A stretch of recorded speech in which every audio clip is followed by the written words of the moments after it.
109 juta kasus infeksi dan lebih dari 2 juta kematian diakibatkan oleh virus Partai Komunis Tiongkok. Dengan meningkatnya laju penyebaran virus, berbagai upaya pencegahan dilakukan, mulai dari menggunakan masker, social distancing, lockdown, hingga vaksinasi. Banyak negara berlomba memproduksi vaksin agar dapat membalik situasi kembali menjadi normal. Tapi kenyataannya, ketika dunia sudah mempersiapkan diri dengan vaksin, virus justru bermutasi. Lalu, apakah dengan munculnya varian baru, vaksin tetap menjadi solusi? Bila tidak, pelajaran apa yang selama ini sudah kita lewatkan dalam sejarah mengenai wabah? Let's look on.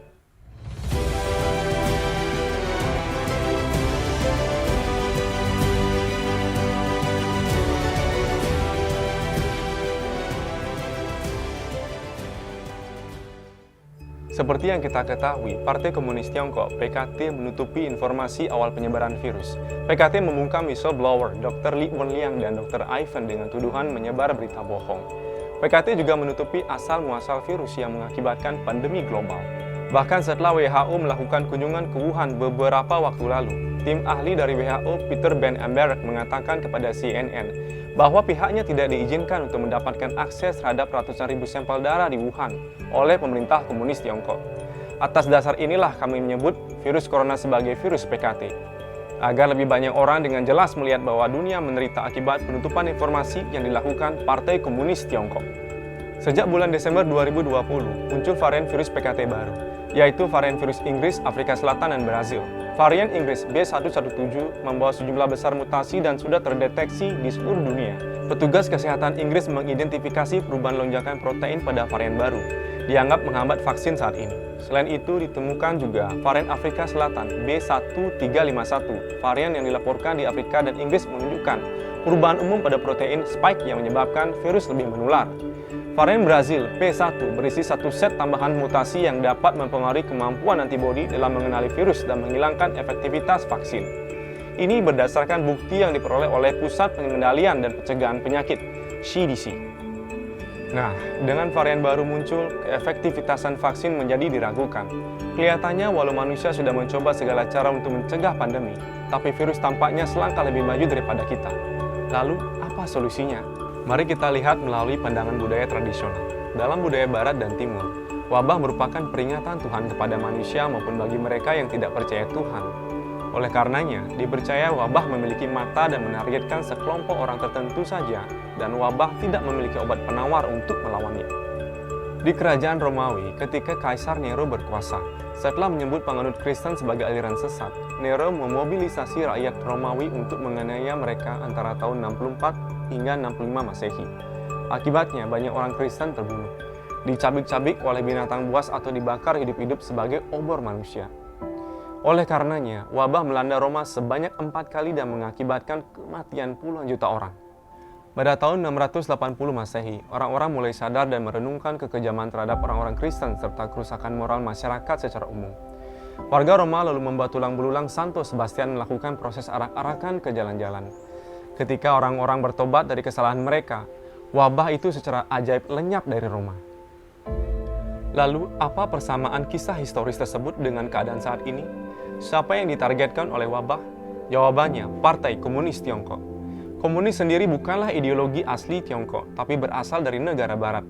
Dan sekarang, ideologi asing itu justru berperan menghancurkan warisan dewa asli Tiongkok, dan keyakinan manusia terhadap dewa dihancurkan. Menggiring masyarakatnya menjadi ateis dan materialistis. Pemujaan kepada Tuhan dianggap tahayul, dan yang nyata hanyalah perjuangan kelas. Layaknya Kaisar Nero, sampai saat ini Partai Komunis Tiongkok melancarkan penganiayaan sistematis terhadap rakyat Tiongkok yang teguh dengan keyakinan mereka, seperti Kristen rumahan, Buddha Tibet, Muslim Uighur, dan Falun Gong. Mereka dipenjarakan, disiksa, dimasukkan kamp kerja paksa, dan dicuci otaknya agar melepaskan keyakinan mereka. Hal ini semata-mata karena keyakinan terhadap Tuhan dianggap tidak sesuai dengan paham ateis yang diusung komunis. Sejak tahun 1999, Partai Komunis Tiongkok utamanya menargetkan spiritual kuno Falun Gong yang berlatih sejati, baik, sabar, untuk diambil organ tubuh mereka yang sehat secara hidup-hidup demi meraup keuntungan. Inilah mengapa mendapatkan organ di Tiongkok waktu tunggunya sangat cepat, hanya dalam beberapa minggu, bahkan harian.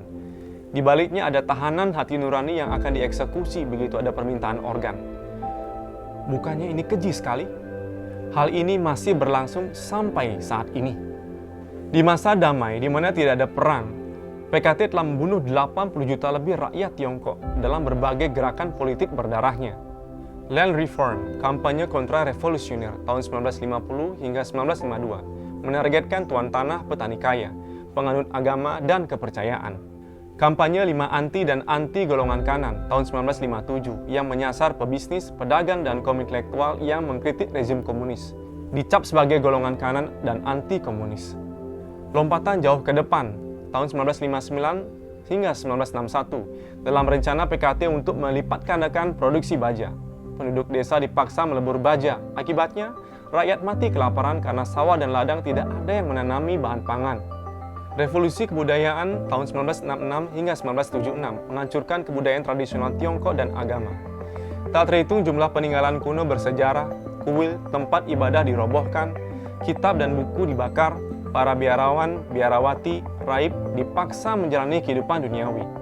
Basis agama dan budaya dihapus diganti dengan faham ateis. Pembantaian di lapangan Tiananmen tahun 1989 yang membantai mahasiswa pro-demokrasi. Tank-tank PKT menggiling mahasiswa sampai tewas.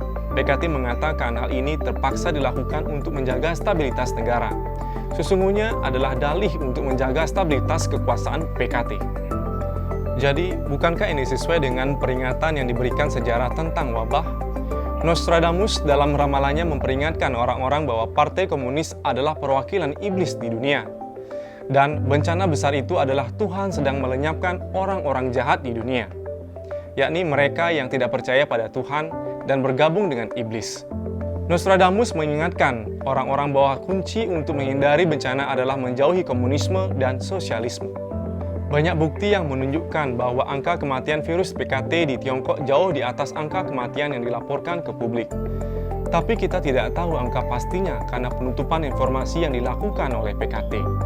Tapi bila kita lihat contoh lainnya, negara-negara yang berhubungan dekat dengan PKT mengalami dampak pandemi yang parah. Italia yang pertama bergabung dengan rencana global PKT One Belt One Road menjadi negara pertama di Eropa yang terpukul keras begitu wabah virus PKT merebak. Begitu pula Iran yang merupakan pusat krusial bagi ekspansi dan mitra strategis PKT, memiliki tingkat penularan dan kematian yang tetap tinggi. New York dan California yang paling parah disusupi oleh PKT telah menjadi dua negara bagian Amerika yang paling parah situasi epideminya. Data dari 1 Mei hingga 11 November 2020 menunjukkan bahwa banyak negara bagian yang mendukung ideologi sosialis, mayoritas dari Demokrat, memiliki angka kematian yang jauh lebih tinggi dibandingkan dengan negara yang menentang sosialisme, mayoritas dari Republik. Lain ceritanya dengan Taiwan, negara anti-komunis yang meskipun dekat dengan Tiongkok, tapi tidak memberlakukan lockdown dan tidak menghentikan ekonominya, dan tetap mempertahankan tingkat infeksi serta kematian yang rendah. Ini bisa jadi karena posisi tegas yang diambil oleh Taiwan terhadap PKT, baik secara politik maupun ideologi. Tapi mengapa mereka yang bekerja sama dengan PKT terkena dampaknya? Ini karena keuntungan yang diperoleh oleh PKT digunakan untuk menindas para tahanan hati nurani, utamanya praktisi Falun Gong. Total anggaran nasional untuk menjaga stabilitas sekitar 159 miliar dolar Amerika. Bekerja sama dengan PKT sama artinya secara tidak langsung memberikan PKT sumber daya untuk menindas mereka yang teguh dengan keyakinannya. Lalu bagaimana cara menyelamatkan diri dari bencana ini? Liu Chi-Powen, seorang ahli strategi militer, politikus, dan penulis pada awal dinasti Ming, terkenal akan keakuratan prediksinya. Dia telah memprediksi waktu dan lokasi merebaknya virus PKT di dalam monumen Liu Powen, Gunung Taipei, di Shaanxi. Dia pun menggunakan metode anagram karakter misterius untuk memberi petunjuk pusaka ajaib yang dapat diikuti agar manusia dapat melewati bencana. 7 orang berjalan sepanjang jalan dan memikat mereka ke dalam mulut. Tulisan huruf Chen di zaman kuno yang berarti sejati. 8 raja dan 20 mulut. Huruf San yang berarti baik. 3 titik ditambah 1 centang. Huruf Ren yang berarti sabar. Oleh karena itu, kalau kita ingin menghindari wabah, maka kita harus benar-benar percaya kepada Tuhan dan menjadi baik, serta menjauh dari Partai Komunis Tiongkok. Hingga awal bulan Januari tahun 2021, sudah ada lebih dari 370 juta orang Tiongkok melakukan 3 pemunduran, yaitu mundur dari PKT dan organisasi afiliasinya. Orang-orang tersebut tidak hanya telah menyingkirkan rasa takut mereka terhadap PKT, tetapi juga sangat mungkin telah terlepas dari kejaran dewa wabah dan menjadi salah satu orang Tiongkok yang beruntung. Nah, sekarang Sobat Facts Looker sudah tahu fakta tentang hubungan wabah dan penindasan yang terjadi di Tiongkok. Apa yang bisa kita lakukan? Tindakan nyata sekecil apapun sangat berarti.